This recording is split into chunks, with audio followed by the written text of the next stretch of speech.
Root pressure is the pressure.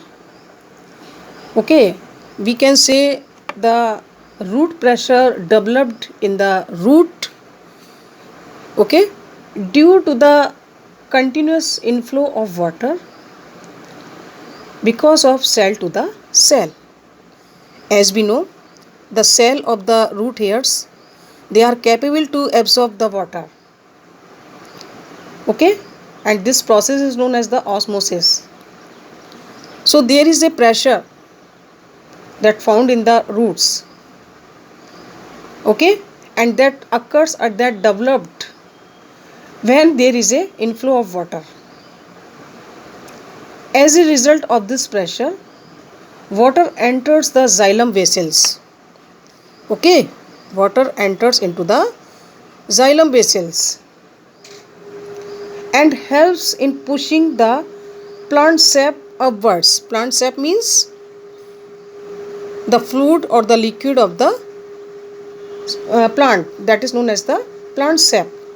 So this liquid or this sap, okay, that reaches to the upwards.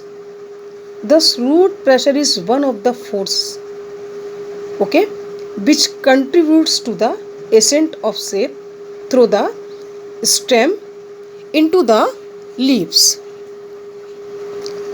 Okay, as I explained to you about the ascent of sap, the absorbing of the minerals and water through the leaves that reaches into the central xylem. Okay, from the central xylem there is a force, okay, or the pressure. This is known as the root pressure. Okay, by this pressure that reaches into the entire parts of the plant. Okay, so we can say it is the pressure developed in the root due to the continuous inflow of water because of cell to the cell osmosis.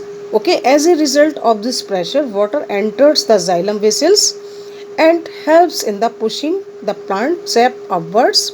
Okay, thus root pressure is one of the forces, okay, which contributes to the ascent of sap through the stem into the leaves up to the certain height. Okay, so everywhere the water can reach, ascent of sap can uh, distribute in entire part of the uh, plant, especially towards the upwards direction and till plant height.